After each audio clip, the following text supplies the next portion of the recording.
бүгүнкү күндөгү акыбал чындыгында биздин жалпы улутубуздун ынтымагын мурунку 30 жылдагы кетирген болгон сабактарды эске алып туруп бир жыйынтык чыгара турган убакыт келип жетти деп ойлойм. Себеби бүгүнкү сөз жогоруда айтылган кырдаал буга бизге толугу менен түрткү болуп атат. Биринчиден биз мына жаңы конституциянын толуктоолорун кабыл алдык. Ошого жараша биздин башкаруу системасынын же аткаруу бийлигин, мыйзам чыгаруу бийлигин, сот бийлигине түстөн түз кандайдыр бир өзгөрүүлөр киргизиш керек да. Себеби конституцияны кабыл алгандан кийин бир ой тилек менен кабыл алдык да. Себеби ошол 30 жылдагы кетирген кемчиликтерибиз, ошонун сабактарынын баарын эске алып туруп, көптөгөн күндөрдүн ичинде биздин акыл-көйлөрүбүз, юристтерибиз чогулуп туруп, эл журт ушул конституцияны колдоп берди. Ошонун негизинде биринчиден менин оюмча бул бийликтеги болуп аткан могуреки кетирген кемчиликтердин көпчүлүгү биздин бийликтин, айрыкча тике бийликтин күчсүздүгүнөн болуп калды деген менде бир ой бар да. Кээ бир маселелерде. Ошондуктан сөзсүз түрдө мына азыр бир жакшы иш болуп кетти. Мына могу акимдерди ротация кылдыңар. Бул абдан эң жакшы нерсе. Мен абдан кубандым. Себеби бул дагы жаңылануунун бир түрү. Мына бир райондон бир райондогу акимдер келип атат. Алар аттестациядан жакшы деңгээлде өттү. Бул жолу мурункуга караганда. Ошондуктан акимдерге сөзсүз түрдө ошол регионго жаңыдан келип, ошол региондорду башкарып аткандан кийин уларга бир мүмкүнчүлүк же законодательный негизинде финансовый, административный буларга сөзсүз түрдө күч бериш керек.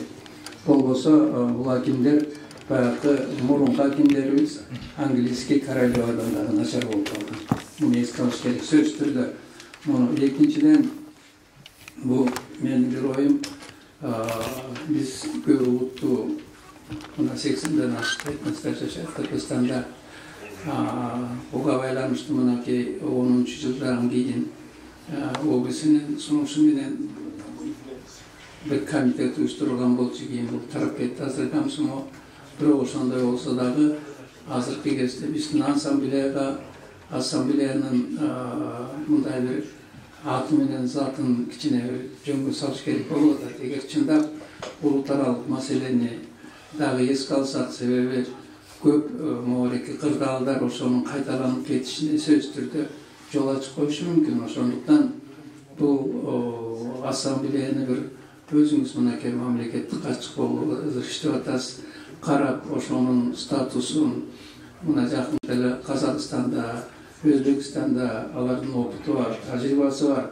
Ошолорду эске алып туруп, ушул ассамблеяга бир күч кубат берип, ошону бир жаңыланууга сөзсүз түрдө алып барыш керек.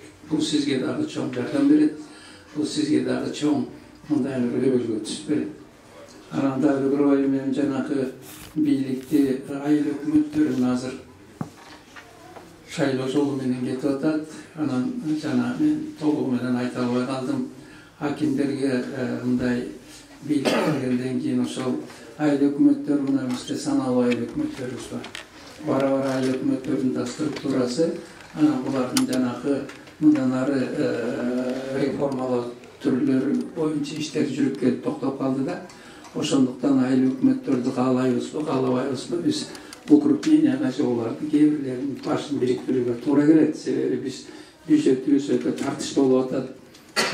Мунун баарысын биз көтөрө албайбыз. Ошондуктан айыл өкмөттөрдү жана кандай укрупненияга алып барсак, анда акимдер менен айыл өкмөттүн ортосундагы байланышты, алардын ортосундагы болуп аткан административдик жана башкаруу системасын дагы толук кандуу кайрадан карап чыгат.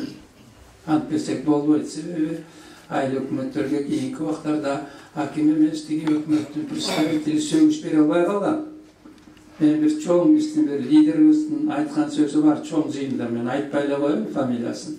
Мен Кыргызстанда эки эле бийликти сактап калам деген.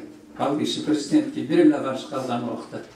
Мен айыл өкмөттөрү менен гана жогорку кеңештин төрагасынын бийлигин сактап калам, калгандарын бүт жок кылыш керек деген. Акыры мына акыркы 5 жылда ошол чоң анархияга алып келди Кыргызстанды. Башаламандыкка алып келди. Ошондуктан мындан кайтыш керек, дагы ушул башкаруу системасын калыбына келтирүү боюнча жакшы иш кыла турган болбосо, бул ыдырагандан же күчү кеткенден кете баштайт. Ошондуктан ушуга жакшы көңүл буруш керек деген менин оюм бар. Анан эми айтып атсак, көп ойлорубуз бар. Мен ойлойм, бүгүнкү жыйындан бир чогулуп бир оргкомитет түзсөк келечекке, ушул боюнча калтырбасак бүгүнкү жыйыныбызда. Анан идеология боюнча мына мен катчы болуп турганда да тапшырма аламын идеологияны иштеп. 2000-жылы бул ишти баштаганбыз. Анан баштаганда мындай болгон анда. Идеологиянын кереги жок. Мана сатабыздын 7 осуят турат. Мына ошону эле калып негизги өзөк кылып алалы. Биринчи кыргыз элинин Айкөлдүгүнөн баштап, анан баягы кийинки 7 осуятты кабыл алалы деп, мунун тегерегинде да бир топ иштер болгон. Ошондуктан анан абдан да кайтып кеттик. Ошондуктан эми идеологияны иштеп чыга турган убакыт келип жетти го дейт. Себеби өзүңүздөр уккандай бүгүнкү кырда муну бизден талап кылат.